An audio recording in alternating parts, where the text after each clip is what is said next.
സ്ത്രീകൾക്ക് എന്ന് വെച്ചെങ്കിൽ കിച്ചണിൽ പണിയെടുക്കുന്ന എന്തോ ഒരു ബന തന്നെയല്ല. അപ്പോൾ ഉച്ചക്കല എന്തെങ്കിലും നമ്മൾ തട്ടിക്കൂട്ടിയിട്ട് ഉണ്ടാക്കിയിട്ടുണ്ടെങ്കിൽ രാത്രിയിലേക്ക് എന്തെങ്കിലും ഉണ്ടാക്കണോ വെച്ചിട്ട് എന്തോ ഒരു ബന ഉണ്ടാവും. അപ്പോൾ അതൊന്നുമില്ലാതെ ഈസി ആയിട്ടൊരു തട്ടിക്കൂട്ട് എന്താ വെച്ചെങ്കിൽ നമ്മൾ കാസർഗോഡ് സ്റ്റൈലിലൊരു ചിക്കൻ ചില്ലി എന്നാ ചിക്കൻ മഞ്ചൂരിയൻ എന്നാ എന്ത് വേണമെങ്കിൽ പറയാം. നല്ല ഈസി ആയിട്ട് എളുപ്പത്തിൽ നല്ല ടേസ്റ്റി ആയിട്ടുണ്ട് ഒരു കറി ഉണ്ടാക്കിയെടുക്കുന്നതാണ്. അപ്പോൾ അതിനായിട്ട് ഞാനിപ്പോൾ ചിക്കൻ എടുത്തിട്ടുണ്ട്. അപ്പോൾ 1.5 kg ചിക്കൻ എടുത്തിന്. അത് നന്നായിട്ട് കഴുകിയിട്ട് അതിലേക്ക് ഉപ്പും മഞ്ഞൾപ്പൊടിയും കാശ്മീരി മുളക് പൊടിയും കുറച്ച് സുർക്കയും കൂടി ചേർത്തിട്ട് നല്ല പോലെ ഇങ്ങനെ മിക്സ് ആക്കിയിട്ട് വെച്ചിന്. അപ്പോൾ ഒരു 20 മിനിറ്റ് റെസ്റ്റ് ചെയ്യാൻ വേണ്ടിയിട്ട് വെച്ചിട്ടുണ്ട്. എന്നിട്ട് നമുക്കിതൊന്ന് പൊരിച്ചെടുക്കണം. വേറൊരു മസാലയിലേക്ക് ചേർത്ത് കൊടുത്തിട്ടില്ല, നമ്മളെ സാധാ ചിക്കൻ ഫ്രൈ ഉണ്ടാക്കുന്ന മസാലയാണ്. ഒരു 20 മിനിറ്റ് ഞാൻ ഫ്രിഡ്ജിൽ വെച്ചിട്ടുണ്ടായി. ഇനി അടുപ്പത്ത് ഞാനൊരു കടായി വെച്ച് കൊടുക്കുന്നു, നോൺ സ്റ്റിക്കിൻ്റെ പാന്. അപ്പോൾ അത് വെച്ച് കൊടുത്തിട്ട് അതിലേക്ക് ആവശ്യത്തിന് ഓയിൽ ഒഴിച്ച് കൊടുക്കുന്നുണ്ടാവുക. ചട്ടി ചൂടായിട്ട് വരുമ്പോൾ നോൺ സ്റ്റിക്കിൻ്റെ ചട്ടി തന്നെ വേണമെന്നൊന്നുമില്ല, ഏത് ചട്ടിയിലാണെങ്കിലും ചെയ്തെടുക്കുക. ഞാനിപ്പോൾ ഒരു കാണാനൊരു ഭംഗിക്ക് വേണ്ടിയിട്ട് നോൺ സ്റ്റിക്കിൻ്റെ പാൻ എടുത്തന്നേ ഉള്ളൂ. ഇനിയിലേക്കില്ലപ്പോൾ ഒരു 4 ടേബിൾ സ്പൂണോളം ഓയിൽ ഒഴിച്ച് കൊടുത്തിന്. സൺഫ്ലവർ ഓയിലായാലും പ്രശ്നമില്ല, പാം ഓയിലായാലും പ്രശ്നമില്ല. എന്നിട്ട് ഈ ഓയിലൊന്ന് ചൂടായിട്ട് വരുമ്പോൾ നേരത്തെ മാറിനേറ്റ് ചെയ്ത് വെച്ചിട്ടുണ്ടായ ചിക്കനില്ലേ, അപ്പോൾ അത് ഓരോന്നായിട്ട് ഈ എണ്ണയിലേക്ക് ഇട്ട് കൊടുക്കുക. എല്ലാ ചിക്കനും ഞാനിതുപോലെ ഇട്ട് കൊടുത്തിന്. ഇനി ചിക്കനില്ലേ നല്ല സോഫ്റ്റായിട്ട് കിട്ടാൻ വേണ്ടിയിട്ട് ഞാൻ മൂടി വെച്ചിട്ടാണ് കുക്ക് ചെയ്തെടുക്കുന്നുള്ളത്. മീഡിയം ഫ്ലെയിമിലിട്ടിട്ട് ഒരു 10 മിനിറ്റ് ഞാനിങ്ങനെ മൂടി വെക്കുന്നുണ്ട്. 10 മിനിറ്റിന് ശേഷം ഇതൊന്ന് തുറന്ന് നോക്കണം. അപ്പോൾ അതിൽ കുറച്ച് വെള്ളമെല്ലാം ഇറങ്ങിയിട്ടുണ്ടാവും. അപ്പോൾ ഈ ചിക്കനെ നമ്മൾ എന്താക്കണം വെച്ചെങ്കിൽ തിരിച്ചിട്ട് കൊടുക്കണം. അപ്പോൾ 2-3 പ്രാവശ്യം ഇങ്ങനെ തിരിച്ച് മറിച്ചിട്ട് എടുത്താൽ തന്നെ ചിക്കൻ നല്ല സോഫ്റ്റ് ആവും. അപ്പോൾ ഇതാ ഈ ഒരു രീതിക്ക് ഞാൻ ചിക്കനൊന്ന് ഫ്രൈ ആക്കിയെടുത്തിന്. കണ്ട കുറേ എണ്ണ ഒന്നും വയ്ക്കാതെ തന്നെ നമ്മൾ ചിക്കൻ ഫ്രൈ ആക്കിയെടുത്തിട്ടുണ്ട്. അപ്പോൾ കുറേ എണ്ണ ഒന്നും വെച്ചിട്ട് 4 ടേബിൾ സ്പൂൺ എണ്ണയിലാണ് ഈ ചിക്കൻ ഇത്രയും ഫ്രൈ ആക്കിയെടുത്തിന്. അപ്പോൾ ഞാനെപ്പോൾ ചിക്കൻ ഫ്രൈ ആക്കിയെടുക്കുമ്പോൾ കുറേ എണ്ണ കൂട്ടയില്ല, ഇങ്ങനെ തന്നെയാണ് ഫ്രൈ ആക്കിയെടുക്കൽ. അപ്പോൾ ഇങ്ങനെ ഫ്രൈ ആക്കിയെടുക്കുന്നതുകൊണ്ട് തന്നെ നല്ല എന്താ പറയുന്ന ഡ്രൈ ആയിട്ട് പോവില്ല, എന്താ പറയുന്ന നല്ല സോഫ്റ്റോട് കൂടി ചിക്കൻ കഴിക്കാൻ പറ്റും. അതുപോലെ നമുക്ക് കുറച്ച് അതിൽ അരപ്പൊക്കെ വേണമെങ്കിൽ കുറച്ച് കൂടുതൽ അരപ്പിട്ടെങ്കിൽ നല്ലപോലെ അരപ്പായിട്ടും കിട്ടും. അപ്പോൾ ഇതാ ചിക്കൻ നല്ല ഫ്രൈ ആയിട്ടുണ്ട്. അപ്പോൾ ഇതൊക്കെ ഒരു ബൗളിലേക്ക് മാറ്റിയിട്ട് വെക്കുന്നത്.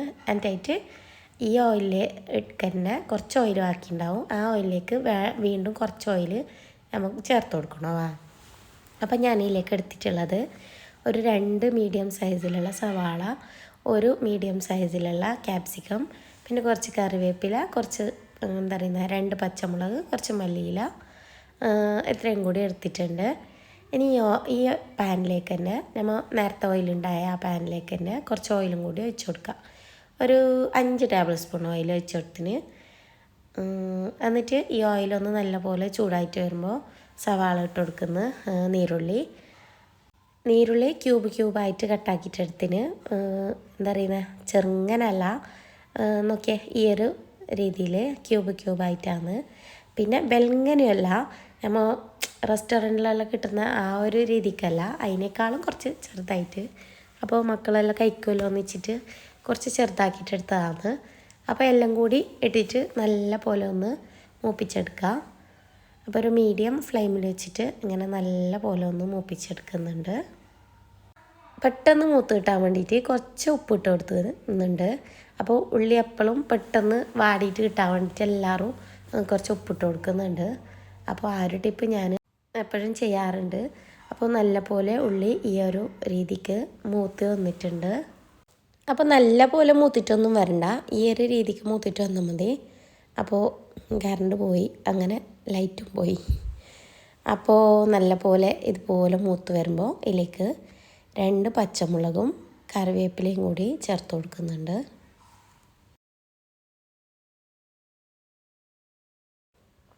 എന്നിട്ട് നല്ല പോലെ ഒന്ന് മിക്സ് ആക്കിയിട്ട് എടുക്കുക. അപ്പോൾ ഇതുപോലെ നല്ല പോലെ ഒന്ന് മൂപ്പിച്ചെടുക്കുക കേട്ടോ. ഹൈ ഫ്ലെയിമിലിട്ടിട്ട് വെക്കണ്ട, നമ്മൾ ലോ ഫ്ലെയിമിൽ വെച്ചിട്ട് തന്നെ ഇത് ചെയ്തെടുക്കാൻ വേണ്ടി ശ്രദ്ധിക്കുക കേട്ടോ. അപ്പോൾ ഉള്ളിയൊന്നും കരിഞ്ഞു പോകാൻ പാടില്ല. അപ്പോൾ നല്ലപോലെ ഇതുപോലെ മൂപ്പിച്ചെടുത്തിട്ടുണ്ട്. ഇനി ഇതിലേക്ക് ബാക്കിയുള്ള ക്യാപ്സിക്കം ഉണ്ടായിരുന്നില്ല നേരത്തെ മുറിച്ച് വെച്ചത്, അപ്പോൾ അതും കൂടി ചേർത്ത് കൊടുക്കുന്നുണ്ട്. ക്യാപ്സിക്കം ചേർത്ത് കൊടുത്തിട്ട് ഇതിലേക്ക് ബാക്കിയുള്ള പൊടികളൊക്കെ ചേർത്ത് കൊടുക്കാൻ വേണ്ടിയിട്ടുണ്ട്. അപ്പോൾ ക്യാപ്സിക്കം നല്ലപോലെ ഒന്ന് മിക്സ് ആക്കിയിട്ട് എടുത്തതിന് ശേഷം പൊടികളൊക്കെ ചേർത്ത് കൊടുക്കാം. 1/2 ടേബിൾ സ്പൂൺ മഞ്ഞൾപ്പൊടി ചേർത്ത് കൊടുക്കുന്നുണ്ട്. 1 ടേബിൾ സ്പൂണോളം കുരുമുളക് പൊടി ചേർത്ത് കൊടുക്കുന്നുണ്ട്. ഇതെല്ലാം കൂടി ചേർത്തിട്ട് നന്നായിട്ടൊന്ന് മിക്സ് ആക്കിയിട്ട് എടുക്കാം. ലോ ഫ്ലെയിമിൽ വെച്ചിട്ട് തന്നെ ഇതിൻ്റെ പച്ചമണമൊക്കെ മാറുന്നത് വരെ നല്ലപോലെ ഒന്ന് മിക്സ് ആക്കിയിട്ട് എടുക്കുന്നുണ്ട്. ഇനി ഇതിലേക്ക് 2 ടേബിൾ സ്പൂൺ സോയാ സോസും 2 ടേബിൾ സ്പൂൺ ടൊമാറ്റോ കെച്ചപ്പും കൂടി ചേർത്ത് കൊടുക്കുന്നുണ്ട്. എന്നിട്ട് നന്നായിട്ട് ഇതെല്ലാം കൂടി മിക്സ് ആക്കിയിട്ട് എടുക്കുക. സോയാ സോസ് ചേർക്കുന്ന വീഡിയോ ഇതിന്ന് കട്ടായി പോയിട്ടുണ്ട്. അപ്പോൾ ടൊമാറ്റോ സോസ് ചേർക്കുമ്പോൾ തന്നെ 2 ടേബിൾ സ്പൂണോളം സോയാ സോസും കൂടി ചേർത്തിട്ട് നന്നായിട്ടൊന്ന് മിക്സ് ആക്കിയിട്ട് എടുക്കുക. എന്നിട്ട് നന്നായിട്ട് മിക്സ് ആക്കി എടുത്തിട്ടുണ്ട്. ഈ ഒരു കുഴമ്പ് രൂപത്തിൽ ആവുന്ന ഒരു ടൈമിലാണ് നമ്മൾ ഇതിലേക്ക് ചേർത്ത് കൊടുക്കുന്നുള്ളത് ചിക്കൻ പൊരിച്ചതാണ്. ചിക്കൻ പൊരിച്ചതും കൂടി ചേർത്തിട്ട് നന്നായിട്ടൊന്ന് മസാലയും ചിക്കനും എല്ലാം കൂടി മൊത്തത്തിലൊന്ന് മിക്സ് ആക്കി എടുക്കുന്നുണ്ട്. മസാല മൊത്തത്തിൽ ചിക്കനിലേക്ക് പിടിച്ചതിന് ശേഷം നമ്മൾ ഇതിലേക്ക് ചേർത്ത് കൊടുക്കുന്നതെന്ന് വെച്ചാൽ കോൺഫ്ലവർ പൗഡറിന്ന് മിക്സ് ആക്കിയെടുത്തതാണ്. അപ്പോൾ ഒരു 3 ടേബിൾ സ്പൂൺ കോൺഫ്ലവർ പൗഡർ എടുത്തതിന് ശേഷം ഇത് ഒന്ന് മിക്സ് ആക്കിയെടുക്കുന്നുണ്ട്. എന്നിട്ട് ഇതിലേക്ക് വെള്ളത്തിൽ മിക്സ് ആക്കിയെടുത്തതാണ് ഇതിലേക്ക് ഒഴിച്ചു കൊടുത്തിട്ട് നല്ല പോലെ ഒന്ന് മിക്സ് ആക്കാം. അപ്പോൾ ലോ ഫ്ലെയിമിൽ വെച്ചിട്ട് വേണം ഇത് ഒഴിച്ചു കൊടുക്കാൻ വേണ്ടിയിട്ട്. അപ്പോൾ പെട്ടെന്ന് തിക്കായിട്ട് വരും. അപ്പോൾ അതുകൊണ്ട് തന്നെ ലോ ഫ്ലെയിമിൽ വെച്ചിട്ട് നമ്മൾ ഇതൊന്ന് മിക്സ് ആക്കിയെടുക്കാം. ഒരു നല്ല ഫ്ലേവർ കിട്ടാൻ വേണ്ടിയിട്ട് ഇതിലേക്ക് ഞാൻ മല്ലിയില കട്ട് ചെയ്തതും കൂടി ചേർത്തിട്ട് നല്ല പോലെ ഒന്ന് വീണ്ടും മിക്സ് ആക്കിയെടുക്കുന്നുണ്ട്. അപ്പോൾ ഇതൊന്ന് കൈവിടാതെ തന്നെ ഇങ്ങനെ മിക്സ് ആക്കി കൊടുത്തോണ്ടേ. അപ്പോൾ കുറച്ച് തിക്ക് രൂപമാകുമ്പം നമ്മൾ ഇതൊന്ന് തീ ഓഫ് ചെയ്ത് കൊടുക്കണം കേട്ടോ. അപ്പോൾ നമ്മുടെ അടിപൊളിയായിട്ടുള്ള ചിക്കൻ കറി ഇവിടെ റെഡി ആയിട്ടുണ്ട്. അപ്പോൾ ചിക്കൻ മഞ്ചൂരിയെന്നോ ചിക്കൻ ചില്ലി മഞ്ചൂരിയെന്നോ ചിക്കൻ ചില്ലിന്നോ എന്ത് വേണേലും ഇതിന് വിളിക്കാം കേട്ടോ. അപ്പോൾ എൻ്റെ രീതിയിൽ ഞാൻ കാസർഗോഡ് സ്റ്റൈലിലൊരു അടിപൊളി കറി ഉണ്ടാക്കിയെടുത്തതാണ്. ലാസ്റ്റ് ടൈമിൽ നമ്മൾ മല്ലിയിലയും കൂടി ഇട്ട് കൊടുത്തതിന് ശേഷം തീ ഓഫ് ചെയ്തിട്ട് ഇറക്കി വെക്കാം. അപ്പോൾ എല്ലാവരും ഇതൊന്ന് ട്രൈ ചെയ്ത് നോക്കുക. അപ്പോൾ ഇഷ്ടമെങ്കിൽ എല്ലാവരും ഒന്ന് ലൈക്ക് ചെയ്യാനും ഷെയർ ചെയ്യാനും കമൻറ്റ് ചെയ്യാനും കൂടി മറക്കല്ലേ. വീഡിയോ ആദ്യമായിട്ട് കാണുന്നവരാണെങ്കിൽ പ്ലീസ് ഒന്ന് സബ്സ്ക്രൈബ് ചെയ്ത് അതിൻ്റെ തൊട്ടടുത്തുള്ള ബെല്ലൈക്കൺ ഒന്ന് ഓൾ എനേബിൾ ചെയ്ത് സപ്പോർട്ട് ചെയ്യുക. അപ്പോൾ അടുത്ത നല്ല നല്ല വീഡിയോസുകളായി അടുത്ത വീഡിയോയിൽ കാണുന്നതുവരെ എല്ലാവർക്കും എൻ്റെ അസ്സലാമു അലൈക്കും. അപ്പോൾ നമുക്ക് നാളെ കാണാം.